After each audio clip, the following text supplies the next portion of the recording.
Paz do Senhor, irmãos.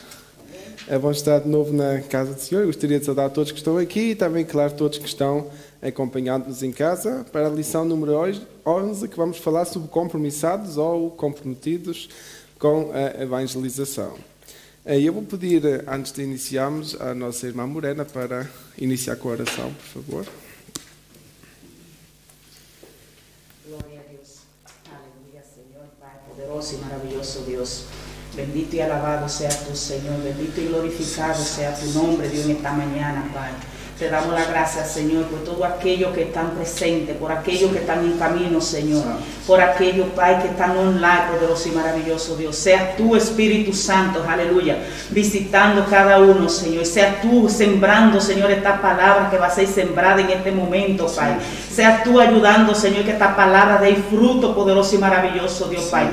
Sea tú tomando, papá, aleluya, este día, papá, en tus manos, Señor, y sea tú derramando de tu gloria, sea tú derramando de tu poder, Señor, sea tú haciéndote presente en esta mañana, Dios, aleluya, sea tú usando a Patrick, poderoso y maravilloso Dios, Padre, para tu honra y para tu gloria, Señor, sea tú derramando sobre él, Señor, sabiduría, Señor, palabras que vienen de lo alto, Señor, sea tú maravilloso Dios, Padre, en ti entregamos este momento, Padre, hazte presente en este lugar, poderoso y maravilloso Dios, Padre, y en todo lugar que tu nombre está siendo glorificado en este día, Padre. Te damos la gracia, poderoso y maravilloso Dios, Padre.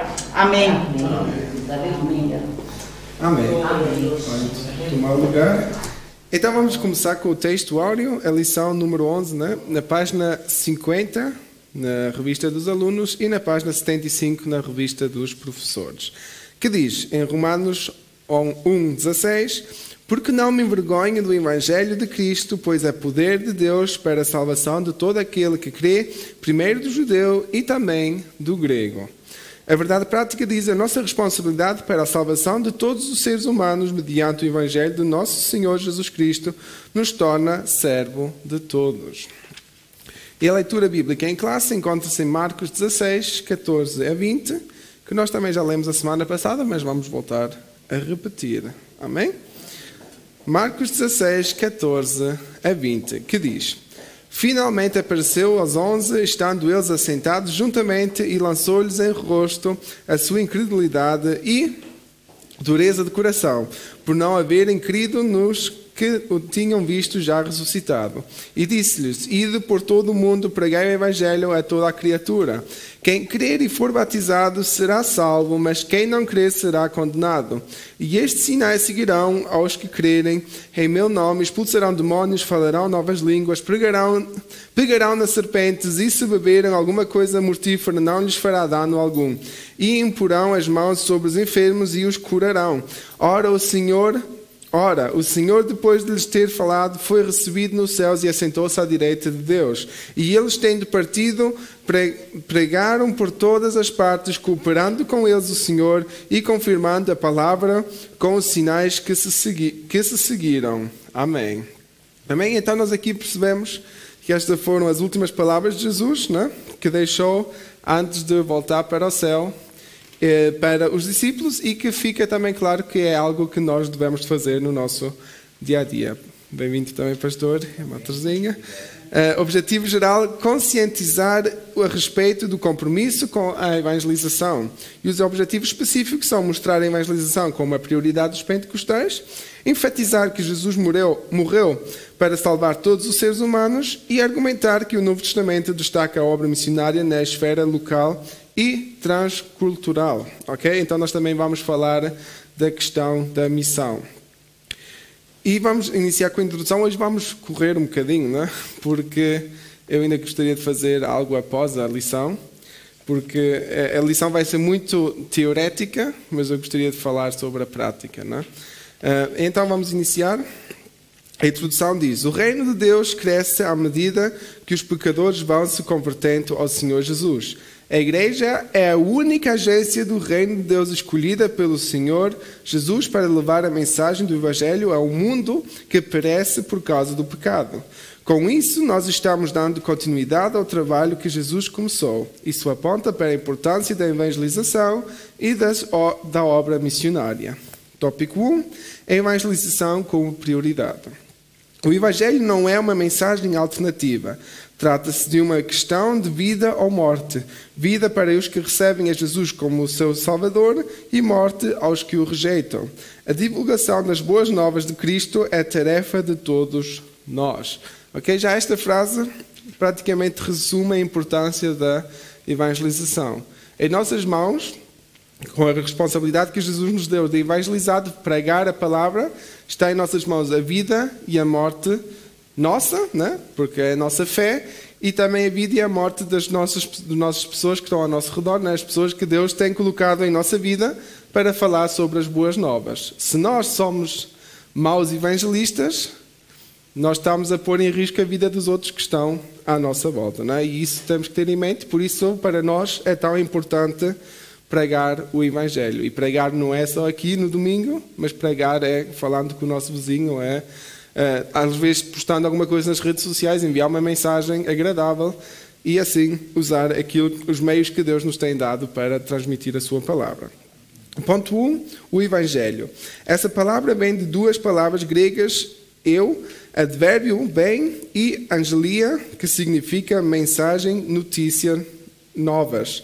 Assim, as palavras euangelion, que quer dizer boas novas, boas notícias, notícias alvissareiras, que quer dizer boas novas também, não é? É a mensagem de Cristo que salva o pecador, como nós todos conhecemos em João 3,16, que Deus amou o mundo de tal maneira que entregou o seu Filho unigênito para todo aquele que nele crê, não pereça, mas tenha a vida eterna. É o meio que Deus usa para a salvação de todo aquele que crê. Só por meio do Evangelho é que o ser humano conhece a salvação da pessoa de Jesus. Okay? Então necessitamos do Evangelho, né, para que as pessoas possam conhecer o nosso Senhor e Salvador Jesus Cristo. Se nós olharmos só para o Antigo Testamento, e nós falamos sobre isso também já há 2 ou 3 lições atrás, nós vamos perceber as leis todas que o povo de Israel tinha, e se tomarmos essas leis para nós se vai tornar muito difícil sermos salvos, porque só a graça de Jesus Cristo, só o sacrifício de Jesus Cristo é que verdadeiramente nos facilitou o acesso a Deus. A graça já existia antes. Deus já era o mesmo antes. Só que o povo de Israel interpretou que tinha que cumprir aquelas leis todas e não percebia que Deus era já um Deus amoroso, que percebia que nós, como seres humanos, não temos a capacidade de cumprir com isso tudo. E por isso é que é importante nós transmitirmos o Evangelho de Jesus Cristo, que revela verdadeiramente a vontade de Deus nas nossas vidas, através do seu sacrifício, que Ele morreu, já tomou sobre Ele todos os pecados que foram cometidos e iriam ser cometidos, porque senão nós não estávamos incluídos, e através dele estamos mais perto do Pai, assim como a sua palavra nos diz, que Ele é o caminho, a verdade e a vida, e ninguém chegará ao Pai a não ser através dele. E essa mensagem é que nós temos que partilhar com as pessoas que estão ao nosso redor. O segundo ponto diz, o único Salvador do mundo. O Evangelho são as boas novas que falam do reino de Deus, da salvação e do perdão, dos pecados da pessoa de nosso Senhor Jesus Cristo. É o Evangelho da graça de Deus. As Escrituras nos ensinam que todos os seres humanos são pecadores e precisam se reconciliar com Deus. Não existe um meio de salvação sem Jesus. Ele mesmo disse, ninguém vem ao Pai senão por mim. E também afirmou, o campo é o mundo. A pregação do Evangelho é uma necessidade imperiosa, porque não existe salvação sem Jesus e o campo é o mundo. E isso nos mostra a grande responsabilidade da evangelização local e mundial, que nós hoje em dia diferenciamos como evangelizar e como obra missionária, não? O terceiro ponto, uma agência legítima. O Senhor Jesus constituiu a Igreja como uma única agência do reino de Deus, na terra encarregada de anunciar essas boas novas de salvação. É necessário, pois, a mobilização de toda a Igreja para que essas metas sejam alcançadas. Cada crente dos dias apostólicos era um próspero ganhador de almas. Devemos seguir um modelo. Jesus foi enviado ao mundo para suprir as nossas necessidades. Isso é feito mediante o Evangelho. Devemos, portanto, agir como o apóstolo Paulo. Ok? Nós todos conhecemos o apóstolo Paulo, não é?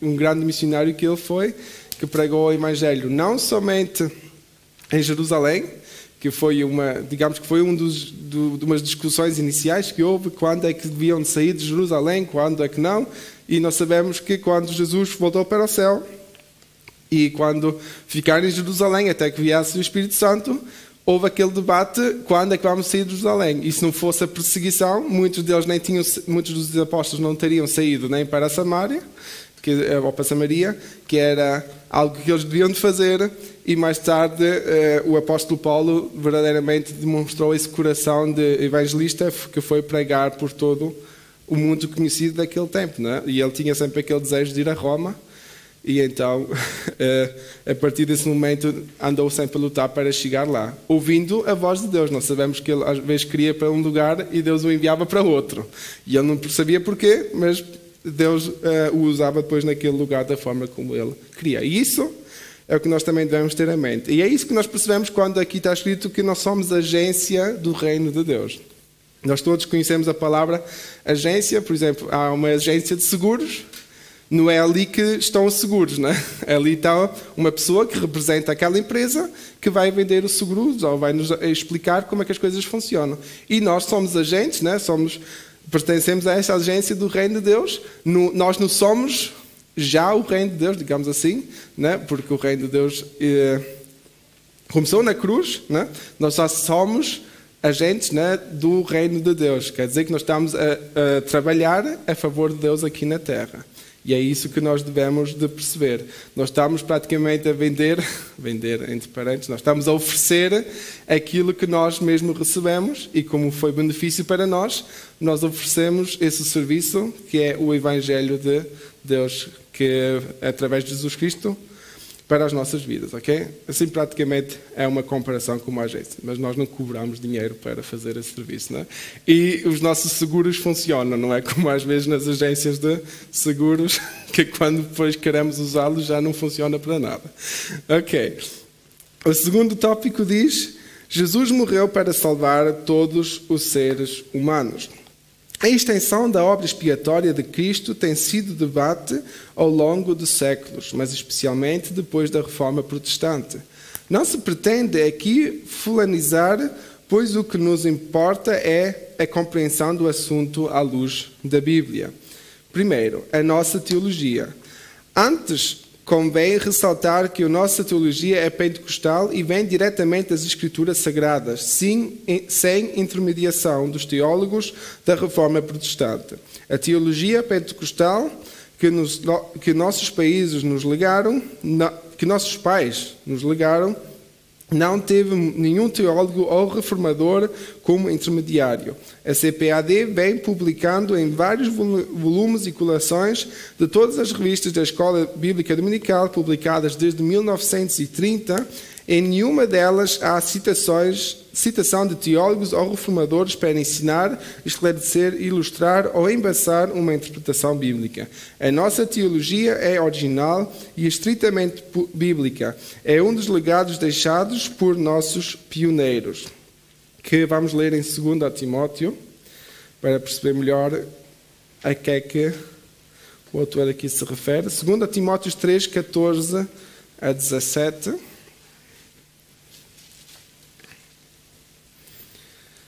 2 Timóteo 3, 14 a 17, e quem tiver pode ler.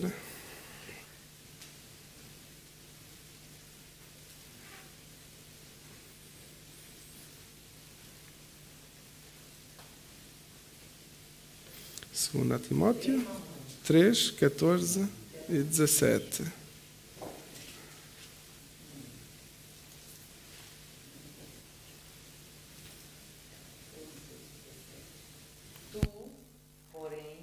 Permanece naquilo que aprendestes e de que fostes inteirado, sabendo de quem os tem aprendido, e que, desde a tua meninice, sabeis as sagradas letras, que podem fazer-te sábio para a salvação pela fé que há em Cristo Jesus.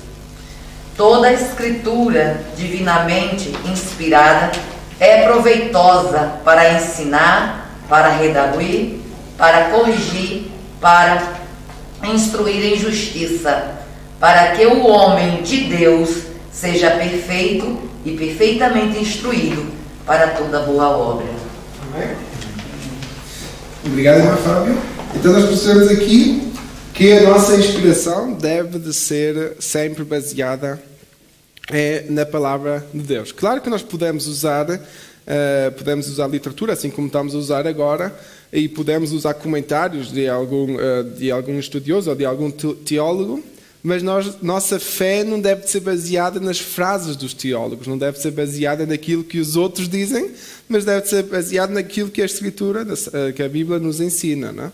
E é isso que aqui queremos realçar, que a nossa teologia ou a nossa fé não é baseada em alguma coisa que um reformador disse. Nós podíamos dizer que Lutero, né, como um dos grandes reformadores, o primeiro tradutor da palavra para um idioma que não era o latim, né, que traduziu a Bíblia, e podíamos seguir todas as suas referências, mas nós sabemos que Lutero também se enganou em muitas coisas. Ele teve, sendo humano, também teve muitos erros, e nós sabemos que um dos grandes problemas que ele teve era o antissemitismo, que é um debate que ainda é falado muito hoje, que ele tinha um problema, um ódio contra os judeus, não?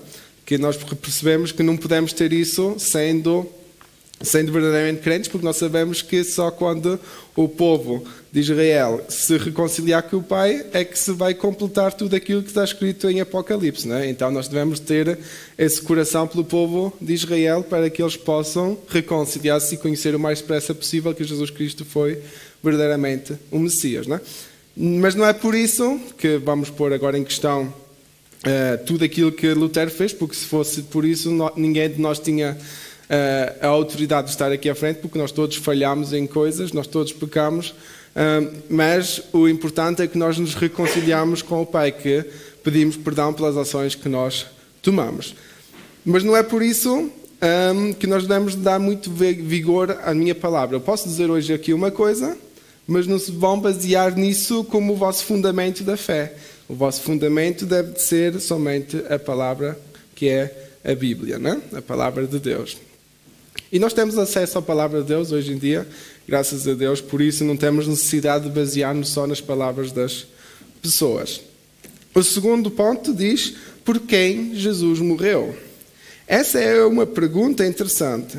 Há muitas discussões teológicas sobre o tema, mas nos últimos tempos os debates se concentram entre duas interpretações das Escrituras: expiação limitada e expiação ilimitada. Expiação na questão de algum sacrifício que deve de ter, ou algum sacrifício que morreu por nós, né? A expiação no Antigo Testamento era o cordeiro que era entregue pelos pecados de todo o povo de Israel, e Jesus morreu como sacrifício expiatório para nós, né? Pelos nossos pecados. E então aqui há duas teorias sobre a expiação limitada e a expiação ilimitada, que diz o seguinte: expiação limitada. Trata-se da ideia de que Jesus morreu apenas por um grupo restrito de pessoas escolhidas desde antes da fundação do mundo. Tal pensamento vem de uma visão teológica, a nosso ver, equivocada e baseada numa exégese ou interpretação ruim, como acontece numa interpretação forçada de 1 Timóteo 2,4, que afirma querer Deus que todos os homens se salvem e venham ao conhecimento da verdade. Os teólogos defensores dessa teoria então concluem que se trata de todos os homens crentes. Rejeitamos essa linha de interpretação. Esse é um dos exemplos, entre outras passagens bíblicas, que eles interpretam de modo a ajustarem a sua teologia. Então nós percebemos aqui, né, expiação limitada, como se Deus tivesse escolhido só certas pessoas para serem salvas, não é? Nós conhecemos religiões que são aqui, que existem aqui, né, que batem às nossas portas, os testemunhos de Jeová, que têm essa crença mesmo, né, que creem que há os 144 mil que já foram escolhidos, que serão salvos. Então não sei porque é que eles estão ainda à procura de mais para ser salvos, porque se só existe 144 mil, eu acho que já não vale a pena estar a lutar para ser salvo, não é? Mas nós queremos outra coisa, nós queremos que são mais do que esse número, e nós queremos que o propósito de Jesus da cruz também não foi só para o povo judeu, porque senão não fazia sentido ele dizer para pregar em todo o mundo. E é isso que nós vamos falar, que é a expiação ilimitada, que foi o sacrifício de Jesus para todo o mundo. Isso significa que o Senhor Jesus morreu por toda a humanidade. Esse ensino recebemos de nossos pais, os quais usaram a Bíblia como fundamento dessa doutrina. Jesus é o Salvador do mundo. Testificamos que o Pai enviou seu Filho para Salvador do mundo, e não somente de algumas pessoas. A expiação foi realizada em favor do mundo inteiro. Ele é a propiciação ou sacrifício pelos nossos pecados, e não somente pelos nossos maus, também pelos nossos, mas também pelos de todo o mundo. Por isso que Jesus mandou pregar no mundo inteiro e a toda a criatura. É erro teológico afirmar que a expiação é limitada. Jesus morreu por todos os pecadores. E se nós percebemos isso, se percebemos que nós não somos um clube de escolhidos de Deus, mas que sim, que todos que estão aí perdidos ainda têm a chance de conhecer a Deus, de ser salvos, então nós temos que trabalhar muito para alcançar as almas que estão aí a perder-se.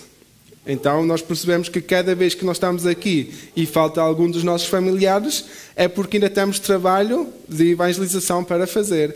Cada vez que nós nos reunimos e ainda falta um dos nossos amigos, falta um dos nossos colegas, é porque ainda há salvação para eles. Mas temos que ser breves, porque nós sabemos que a vida, o dia da manhã, não está nas nossas mãos. Não é? E então, se Deus nos permitir, não é? Nós ainda falamos com essa pessoa e devemos de ter esse desejo de falar pelas pessoas. Porque nós já falámos sobre isso nas lições passadas, nós às vezes temos a tendência de ser crentes egoístas. Eu sou salvo, e isso é importante. Eu sou salvo. Jesus me ama, a mim. Mas Jesus também ama aqueles que estão ali afora. Mas porque eu sou salvo e só penso em mim, aqueles lá fora não me interessam. E isso é um pensamento muito perigoso. Porque nós não devemos de estar só a pensar na minha salvação. Claro que a minha salvação é importante, porque cada um é responsável pela sua salvação. Cada um é responsável de seguir a fé que temos em Cristo Jesus, em seguir aquilo que a palavra nos ensina. Mas nós também devemos pensar no nosso próximo. Será que Paulo, se não pensasse no seu próximo, deixava ser chicoteado, ia para as prisões, fazia aquelas caminhadas enormes? Não havia aviões, não era 3 horas até Roma, era semanas a pé, de burro, de cavalo, não sei, aquilo que havia, para chegar a Roma, meter-se em barcos no meio do mar Mediterrâneo, em tempestades, como nós lemos na Bíblia, e isso tudo por amor às pessoas. Também o segundo dos maiores mandamentos. Amar ao próximo. Então, a gente ama ele, ao próximo, quando vai buscar ele também, para viver aquilo que estamos vivendo. Amém? Para receber daquilo que já recebemos. Sim. Para isso o Senhor nos alistou aqui nesse grande exército. Isso mesmo. Por isso, se nós amamos a nós mesmos, não? Também devemos amar o nosso próximo como a nós mesmos, não é? E isso é muito importante. E se nós percebemos isso, a evangelização não se torna algo que se pode fazer, mas torna-se algo que nós devemos fazer e que temos o desejo, porque estão aí tantas almas que estão perdidas. E claro que nós estamos a viver num tempo que é meio difícil de sair às ruas e pregar, porque as pessoas não estão nas ruas e nem temos essa possibilidade, não é? Ainda somos sujeitos da polícia nos enviar para casa, não é? Mas temos outras possibilidades, mas vamos falar disso no fim da lição. O tópico 3 fala sobre evangelização local e transcultural. No Novo Testamento, nos mostra que evangelismo e missão são tarefas precípuas ou principais da Igreja. O livro de Atos destaca a obra missionária, registra as missões por todos os ângulos e mostra todas as possíveis atividades de um missionário. Atos ressalta ainda o poder do Espírito Santo, a obra da evangelização e as viagens missionárias do apóstolo Paulo. Ponto 1. Evangelização é o ato de comunicar as boas novas de salvação a todas as pessoas por meio de palavras e ações. É o que Jesus fez e nos mandou que fizéssemos também. Isso significa testemunhar com ousadia a ressurreição de Jesus pelo poder do Espírito Santo, geralmente é uma ação acompanhada das obras sociais. Ok? Vamos fazer aqui uma pequena interrupção. Nós devemos perceber que evangelizar, e é isso que nós muitas vezes temos em mente, por isso é que muitas vezes nós somos estipulados como aquele crentinho chato, porque nós pensamos que evangelização é só falar. É falar de Jesus, Jesus te ama, Jesus aqui, Jesus para ali, e às vezes nós somos convidados para almoçar em algum lugar e eles já sabem a conversa que vão ouvir. Jesus ali, Jesus lá, e depois as pessoas se saturam. Não? E principalmente quando as pessoas veem que nós falamos de Jesus, falamos de tudo aquilo, não? No fim da conversa já os enfiamos no inferno, não? Às vezes somos assim, e depois nós mesmos levamos uma vida que não corresponde àquilo que nós estamos a pregar. E isso é muito perigoso, porque aí nós estamos a pôr sempre em risco o nosso testemunho. E por isso que aqui, e eu acho isso muito importante, quando nós evangelizamos, as nossas ações devem concordar com aquilo que nós estamos a fazer. Se nós falarmos com o nosso vizinho que Deus é amor, nós não podemos chegar no próximo dia e dizer ao nosso vizinho que ele é sei lá o quê, porque estacionou o carro à porta. Não é um exemplo, não é? Não é? Tivemos esse exemplo hoje de manhã, por isso é que me veio agora à mente. Ou outras coisas, não é? Ou não podemos estar a reclamar porque meteram o lixo no contentor errado. E sempre quando depois vem o lixo, não levam o lixo. E nós arranjamos discussões por tudo, não é? Ou porque não limparam a escadaria que pertence a todos os condomínios, não é? E nós arranjamos discussões desnecessárias às vezes e pomos em risco o nosso testemunho. Porque nós sabemos que, se nós somos verdadeiros filhos de Deus, o que é que nós devemos de ser? Servos. Então nós vamos pegar na vassoura e limpar. Se o outro não limpou, pronto. Claro que nós não vamos ser, digamos, os bobos da nossa vizinhança, mas nós devemos ter aquele coração, pronto, ele se calhar não teve tempo, nós não sabemos também as razões e não vamos estar a julgá-lo por isso, mas vamos fazer nós e acabou. Porque se temos tempo para reclamar, também temos tempo para limpar, não é esse o problema. Mas as nossas ações são às vezes ainda mais importantes do que as nossas palavras. Porque muitas das vezes as pessoas reconhecem que em nós algo é diferente antes de nós falarmos que nós somos crentes. Muitos de nós, quando chegam no seu lugar de trabalho ou mudam de secção, não é a primeira coisa que vão dizer, não é eu sou crente. Eu acho que ninguém de nós faz isso, não é? Eu sou crente, tenho cuidado que eu não faço isto e aquilo. Não é isso. Mas as pessoas vão reconhecer através da forma como nós trabalhamos, através da forma como nós agimos, que alguma coisa em nós é diferente. Talvez a equipa toda está a reclamar do chefe e nós não. Talvez todos estão a reclamar do trabalho que têm que fazer, mas nós não. E aí, através desse testemunho que se está a criar, né, as pessoas começam a ver que algo em nós é diferente, que depois pode começar a conversa. Eu sou diferente porque eu tenho a fé nisso, eu faço isso porque Jesus quer que eu faça assim. E através do nosso testemunho, através das nossas ações, as pessoas possam ver a fé que nós temos. Não é? E não é nós dizemos eu sou crente, eu não minto, e 2 semanas depois o nosso colega nos apanha a mentir ao nosso patrão porque nós estragamos alguma coisa e não queremos admitir. Não é? Aí pomos em risco a nossa credibilidade como crentes. Não é? Ok. Voltando então à evangelização. Essas coisas são características da autêntica igreja cristã. A visão dos pentecostais clássicos, desde o avivamento na Rua Azusa, era evangelística e missionária. Até se pensava, a princípio, que o dom de línguas era para pregar aos pagãos ao redor do mundo. Xenolalia, ou falar em línguas, é a habilidade de falar uma língua que o indivíduo não aprendeu. Mas logo esses pioneiros desistiram dessa ideia, essa ideia xenolítica missionária. Mas eles continuam a obra missionária mesmo sem xenonalia ou falar em línguas. Okay? Eles pensavam que falar em línguas seria para apoiar uma obra missionária, mas que nós percebemos que se nós não percebemos as línguas, o outro tampouco vai perceber. Nós temos casos que Deus nos deixa falar em outras línguas, assim como nós vemos os apóstolos, né, em Atos 2, que começaram a pregar em idiomas que eles mesmos não sabiam, mas foi através do Espírito Santo e todos compreenderam aquilo que Pedro estava a pregar, aquilo que os outros apóstolos estavam a pregar. em seu idioma. Isso é a obra do Espírito Santo. Mas isso não vai sempre acontecer e nem sempre quando estamos a falar em língua estamos a falar algo compreensível para o nosso próximo. Por isso é que a ideia de ter que falar em línguas enquanto estamos a evangelizar se tornou, digamos, inconveniente, né? Porque as pessoas não iam perceber o que estamos a fazer. Não? Ok. Segundo ponto. As missões. O trabalho... Como?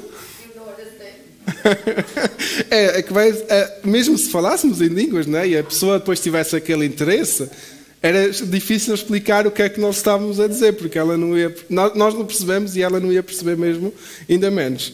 Né? Por isso é que os nossos, digamos, os nossos irmãos, quando iniciou... Essa ideia, em alguns casos ainda existe, alguns falam alguma coisa, Deus te ama, rabaxilho, aquilo faz.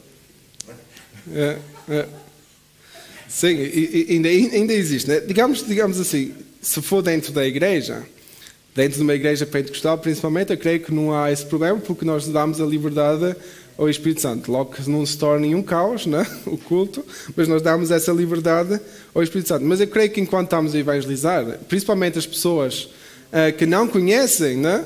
Vão achar-nos estranhos, né? E nós não queremos ser extraterrestres, nós queremos ser agentes do reino de Deus. E então temos que falar o idioma que as pessoas falam. Até talvez temos que falar coisas de um jeito que nós aqui não falamos. Aqui nós temos uma certa linguagem, mas se as pessoas perceberem melhor, se nós dizemos em linguagem de juvenis, então vamos dizer em linguagem de juvenis. Se ele assim perceber melhor, não?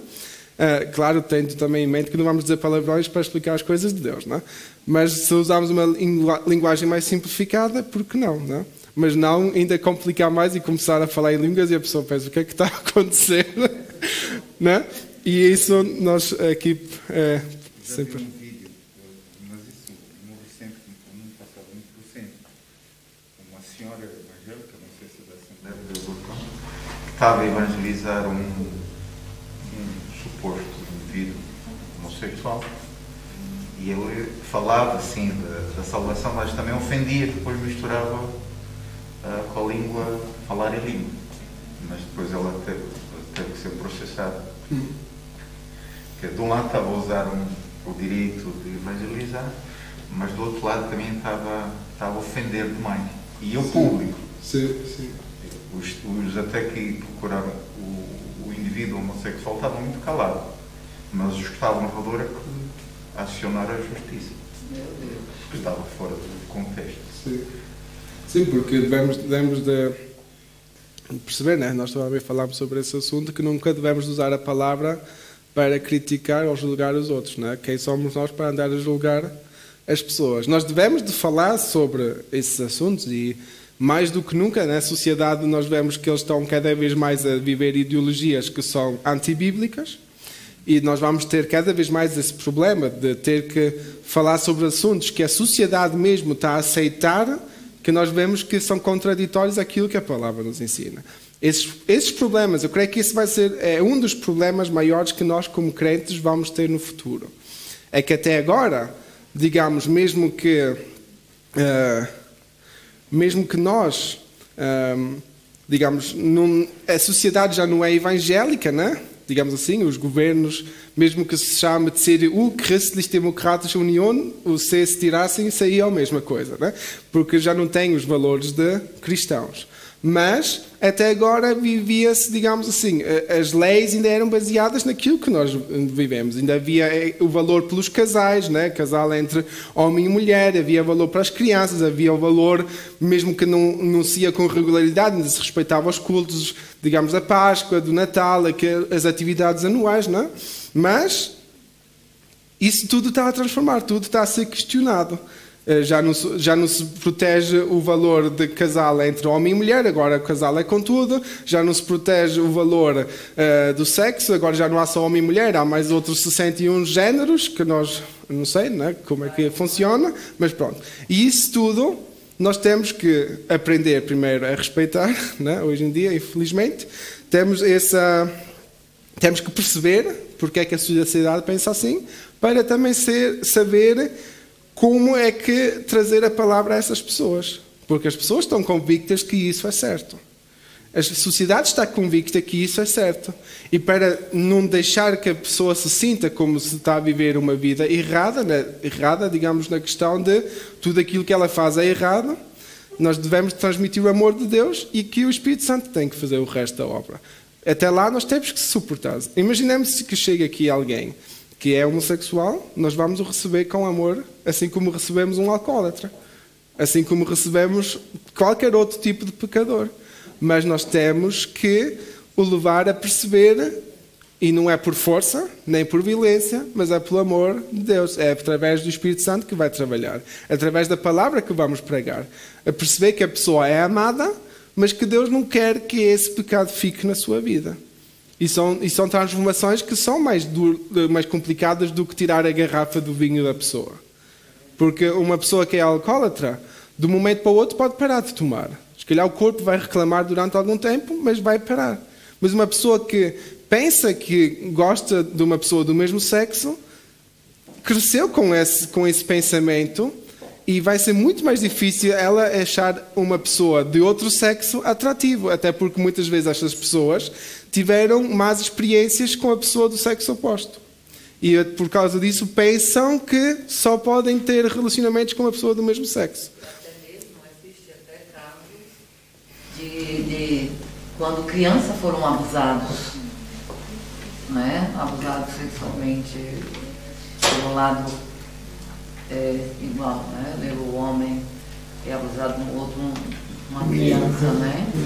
Porque eu já vi também vários testemunhos assim, né? E quando você vai realmente ao fundo na vida daquela pessoa, né? E descobre que as suas experiências de criança foram de anos sendo abusado por e até muitas vezes até mesmo da própria família. Sim. Temos que ter isso em mente. E esses pontos que infelizmente não estão aqui na revista, mas acho que são pontos que são muito importantes, porque nós falamos de evangelização como questão de pregar a palavra e como questão de nosso exemplo. Mas como é que vamos evangelizar? Como é que nós vamos transmitir a palavra? É um processo muito complicado. Porque para nós, como crentes, aqueles que já estão prestes a ouvir aquilo que a palavra nos ensina, é muito fácil. Eu dizer à irmã Fábia que Jesus é bom e ela acredita, porque ela tem a mesma fé. Mas como é que eu vou explicar isso a alguém que pensa que Jesus é a pior pessoa, que Deus está a permitir que nós estamos a viver esta pandemia, que Ele perdeu o trabalho porque Deus permitiu, e as pessoas começam a desenvolver um ódio contra Deus. E é aí que, infelizmente, a revista nos vai ajudar nesse assunto, e é isso que eu queria depois falar com os irmãos, não é? Qual é a vossa opinião? Como é que nós podemos evangelizar melhor? O que é que nós podemos melhorar? Porque, claro que é através das palavras e é através das ações, mas, infelizmente, agora ninguém pode ver as nossas ações enquanto estamos em casa. Infelizmente, muitas vezes falamos e não acontece nada, e então aí nós temos que desenvolver estratégias que vêm de Deus, guiadas pelo Espírito Santo, porque eu creio que assim como Paulo, durante as suas viagens missionárias, escutava a voz de Deus para saber se era para esta cidade ou para outra, né? E se Paulo pensava que ia já para Roma, Deus o enviava para a Macedónia, né? E então, assim nós também devemos de agir durante o nosso trabalho de evangelização e trabalho missionário, não é? Amém? Mas vamos chegar já lá, aproveitar o tempo. As missões. O trabalho de missionário é a evangelização entre as pessoas de culturas diferentes da nossa.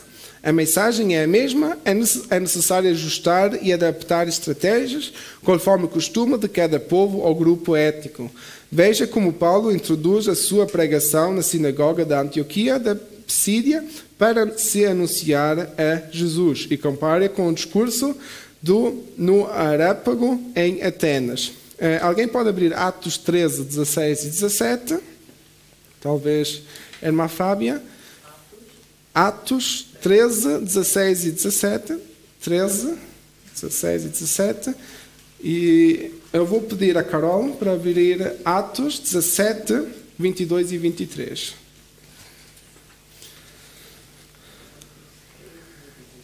Atos 13, 16 e 17. e Atos 17, 22 e 23. Irmã Fábia, por favor.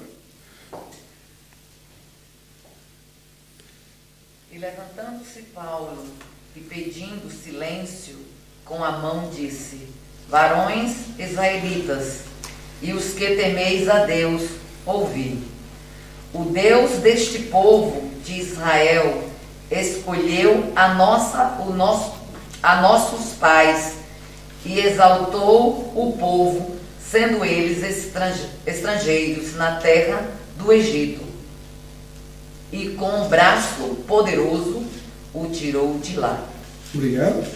E Atos 17, 22 e 23. Então Paulo ficou de pé diante deles, na reunião da Câmara Municipal, e disse: atenienses, vejo que em todas as coisas vocês são muito religiosos. De fato, quando eu estava andando pela cidade e olhava aos lugares onde vocês adoram os seus deuses, encontrarei um altar em que está escrito: ao Deus desconhecido. Pois esse Deus que vocês adoram sem conhecer é justamente aquele que eu estou anunciando a vocês. Ok, obrigado. Ok, então nós percebemos aqui duas pregações de Paulo com dois inícios diferentes, né? Vemos aqui que há diferenças culturais. Uma vez ele estava a pregar para o povo de Israel, né? Para os israelitas, para os judeus, e aí ele sabe que eles já têm um contexto religioso, né? Já conhecem a Torá, já conhecem a história do seu próprio povo, e então ele iniciou, porque ele tem a fé no mesmo Deus, só faltava aceitar Jesus como Senhor e Salvador, iniciou com a história do livramento no Egito, né? E na outra pregação, ele, como estava na Grécia, né? Nós sabemos que a Grécia era um país muito sábio, mas que tinha muitas mitologias, eles tinham muitos deuses, e então ele encontrou aquela placa que diz o Deus desconhecido e aproveitou esse início da sua pregação para dizer: eu conheço esse Deus desconhecido, né? E os gregos ficaram todos animados porque queriam conhecer esse Deus que era desconhecido para eles, e foi uma forma de explicar ao povo grego como é que era Deus, né? Foi uma estratégia de evangelização, e assim nós vemos que a missão hoje em dia existe da mesma forma, né? Eu já nem sei quem é que foi que disse uma vez aqui, mas eu creio que foi uma das pregadoras convidadas que falou sobre os projetos missionários, e falou de um projeto que era no norte, né? Eu creio que era na Groenlândia ou qualquer coisa assim, e eles não sabiam o que eram ovelhas, né?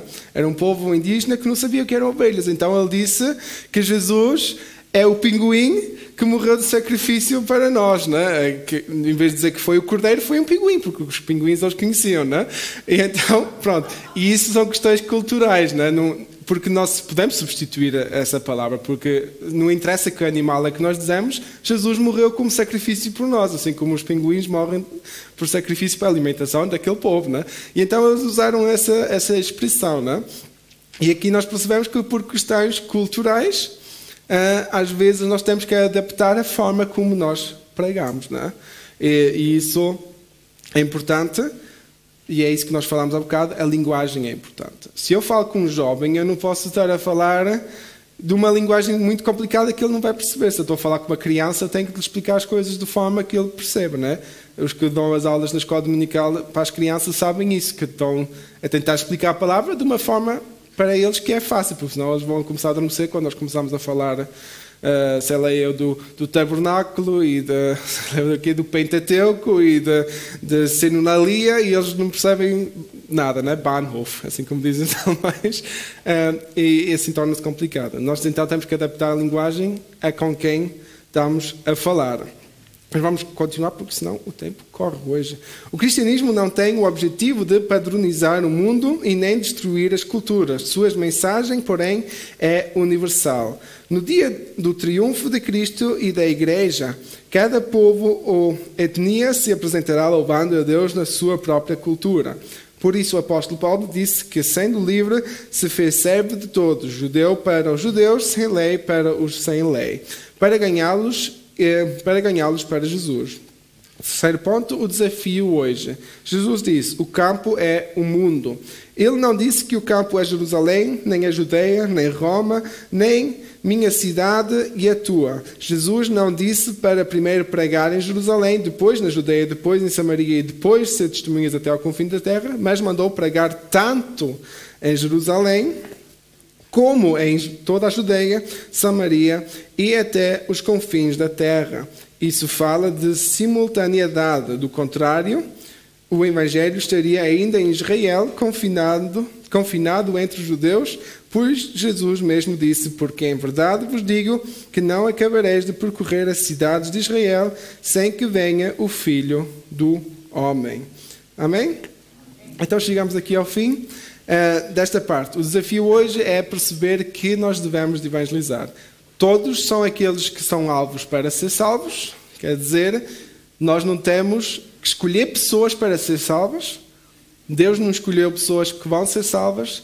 Deus deu essa chance a todos. Então nós devemos pregar a todos. Se Deus nos dá a possibilidade de dar nosso testemunho a alguém através de uma conversa, às vezes nós estamos no trabalho e os nossos colegas chegam com um problema de casa. Assim como a irmã Morena deu o seu testemunho, né, que a sua patroa estava preocupada, chegou lá e a irmã Morena teve essa oportunidade de falar daquilo que é a solução para ela, que é a sua fé em Jesus Cristo. Né? E assim nós também às vezes temos essa chance. Quando o nosso dia a dia corre, né, nós não temos muitas vezes a chance de falar sobre a nossa fé, porque estamos preocupados no nosso trabalho. Mas às vezes os nossos colegas chegam, vêm com uma certa conversa ou com uma certa preocupação em que nós podemos dar a nossa opinião da nossa fé. E mesmo que a pessoa no início não vá aceitar, pode perceber, né? Nós só temos que colocar a semente. Nós não sabemos o que Deus quer fazer, mas nós colocamos a semente e o Espírito Santo começa a trabalhar.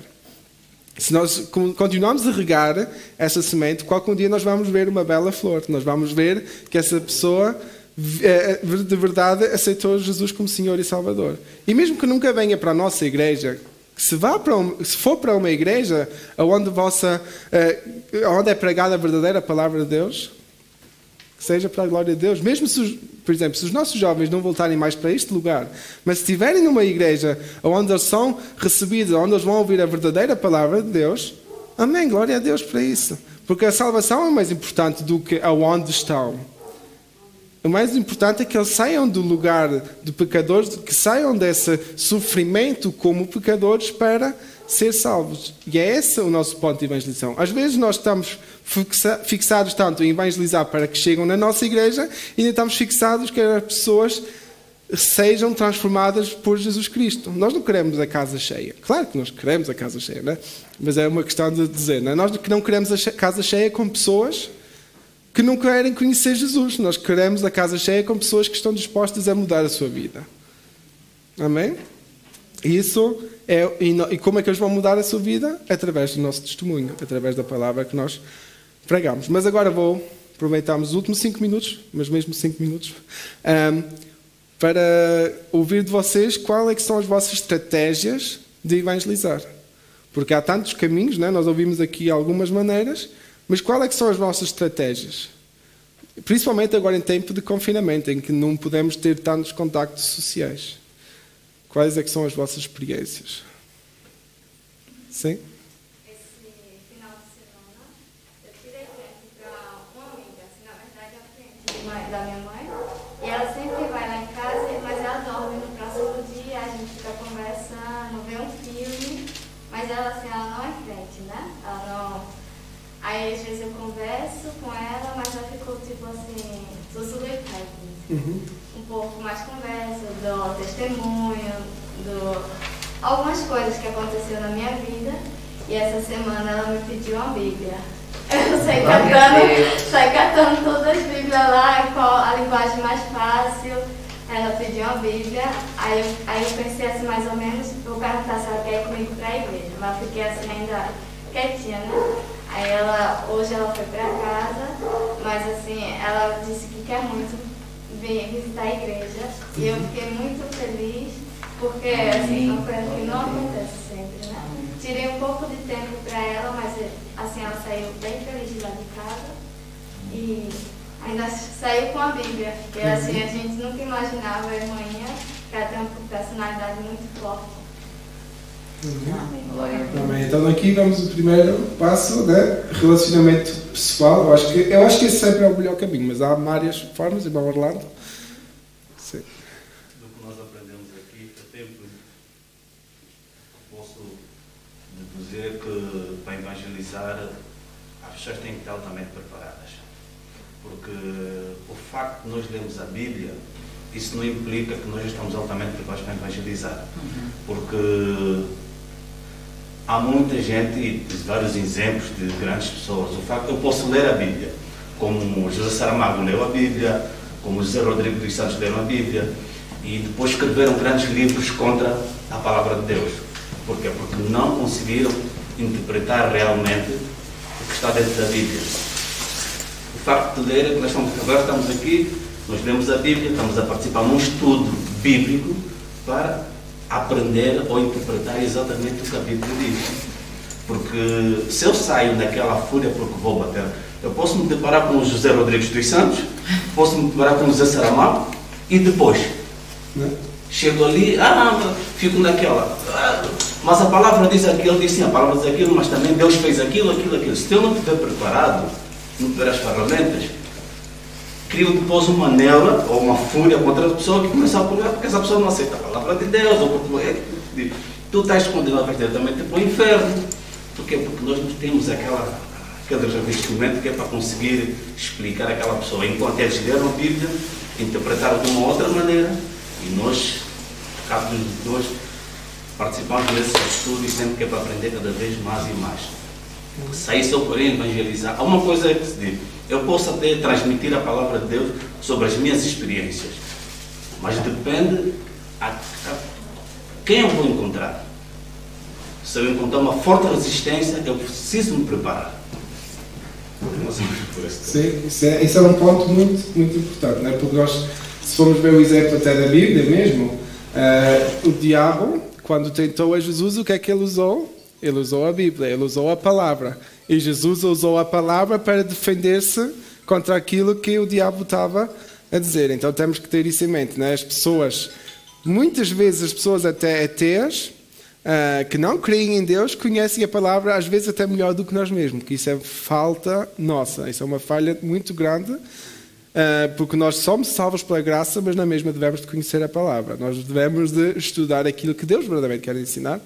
E o Espírito Santo nos vai ajudar a interpretar a palavra da forma como Deus quer. Assim como o irmão disse, não é? Nós podemos ler a palavra e... Tem um livro do José Saramago, que ele tem uns capítulos bíblicos onde ele fala que Deus é esse, está no capítulo 2, que não sei o que. Ele interpretou da maneira dele literal que lá está. Sim. E não conseguiu aprofundar-se mais, que é para ver que aquilo não é assim. É como o caso da pandemia agora. Sim. Uns dizem... não é de Deus, outros dizem é de Deus, e isso fica, quer dizer, as pessoas têm que estar altamente preparadas para saber não é, porque as coisas acontecem, porque não acontecem. Ok. Mais alguém? Vamos tirar mais 3 minutos. Irmã Morena, sim? Yo pienso que exactamente que la mejor manera de uno evangelizar, así como Carol fez, ¿ya? Ella tiene una amiga, ella no es cristiana, ¿ya? Ella vino a su casa, sin palabra, ella vio en Caroallo, ¿ya? Que ella quiso tener eso, ¿entiendes? Y yo pienso que cuando uno va a hablarle a alguien de la salvación, de quién es Dios, nosotros tengamos que hablarle más de todo lo que Dios ha hecho en nuestra vida, para que esa persona sepa que quizá la situación por la que esa persona está pasando no es el final, ¿ya? Porque cuando nosotros comenzamos a hablar de aquello que ya Dios fez, de quién yo era, un ejemplo, y hasta dónde Dios me ha llevado, y esa persona quizá está pasando por esa situación o situación peor, esa persona va a recapacitar, va a decir, pues si Dios hizo con ella de esa manera, entonces ¿por qué que no puede hacer conmigo? Por eso uno tiene que principalmente hablar de lo que uno vive día a día, de aquello que nosotros sentimos, de aquello que el Señor ya ha sembrado en nosotros. ¿Ya? No, es como se dice en la Biblia, no por la fuerza, sino con prueba. ¿Ya? Quer dizer, o que a irmã Saba Morena disse é muito certo. É assim, há um modelo que às vezes as igrejas adotam. Claro que eu não estou contra isso, e que, se houver oportunidade, melhor essas evangelizações em massa, ou seja, assim. Mas se formos na estatística verídica, esse tipo de evangelização não tem tido tanto sucesso como talvez aparece. Claro que ela é um procedimento que alimenta a mídia, que houve no estádio tal, houve tantas pessoas que levantaram a mão, aceitaram Jesus, mas a prova evidente não se concretiza assim claramente, porque talvez levantou a mão, mas depois ninguém sabe, mais tarde, daqui a 2 dias, o acompanhamento dessa pessoa. Agora, no respaldo bíblico, o que eu vejo o processo que foi mesmo próprio Jesus é a questão social, convivência. Porque Jesus ele deu tempo àquela mulher samaritana, estava a conversar com ela, dispensou a amizade, dispensou o momento. E nós vemos que aquela mulher, quando saiu daí, é que foi considerada, teologicamente, foi considerada como a primeira missionária bíblica. Porque depois da conversa com Jesus, ele diz: olha, vim cá conhecer este homem que falou tudo da minha vida sem que ele um dia me conhecesse.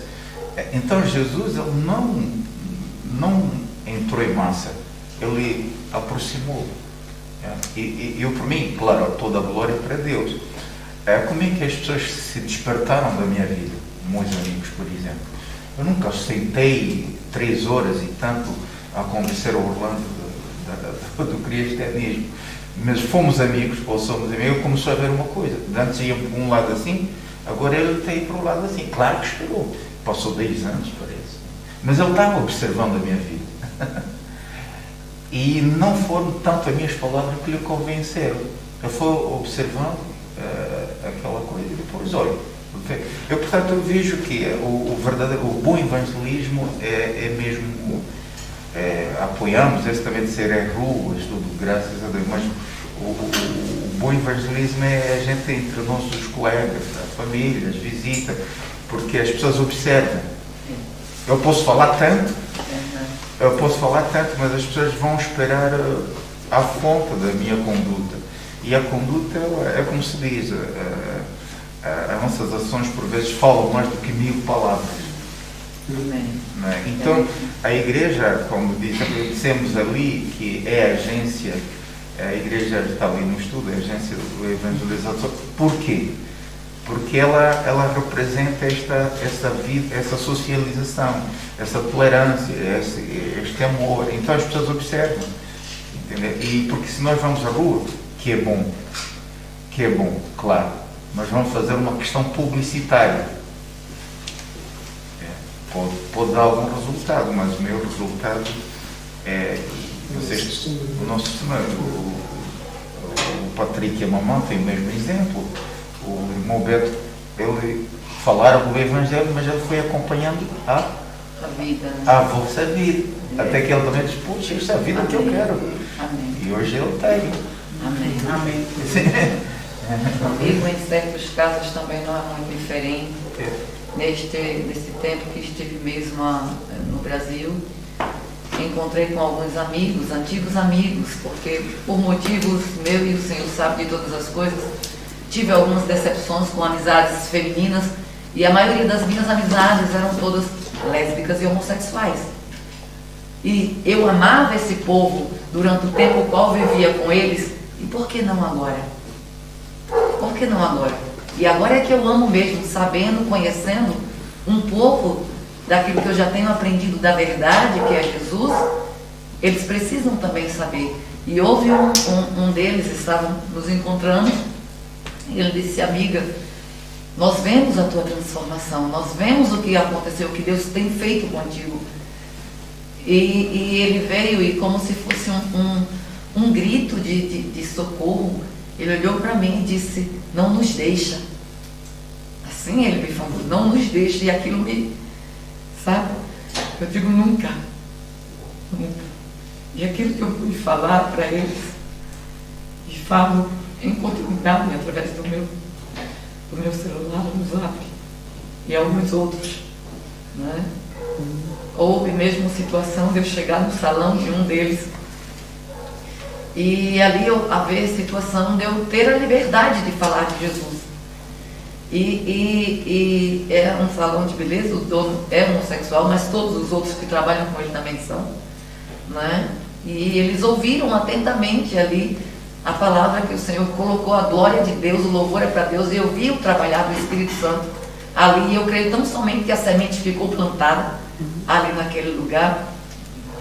E ele chorava tanto, ele disse: amiga, ninguém nunca me apresentou Jesus como você me apresentou neste dia de hoje. Nunca.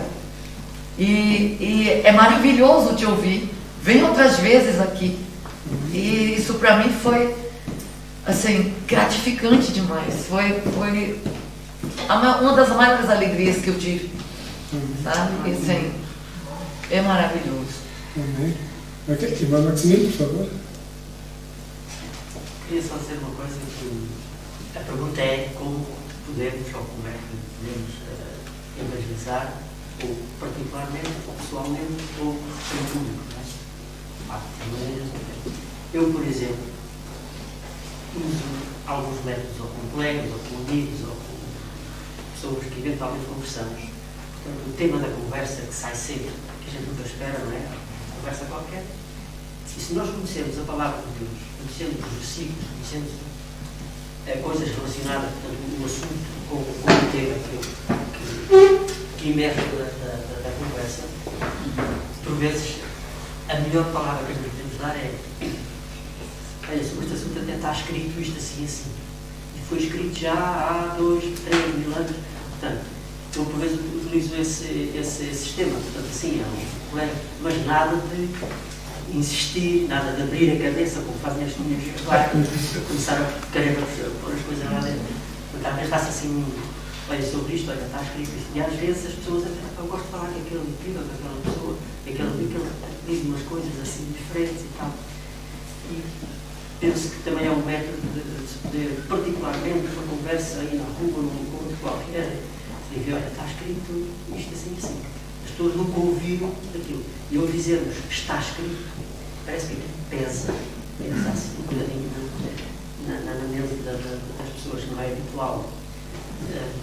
E depois, portanto, há os métodos públicos, enfim, agora estamos muito condicionados.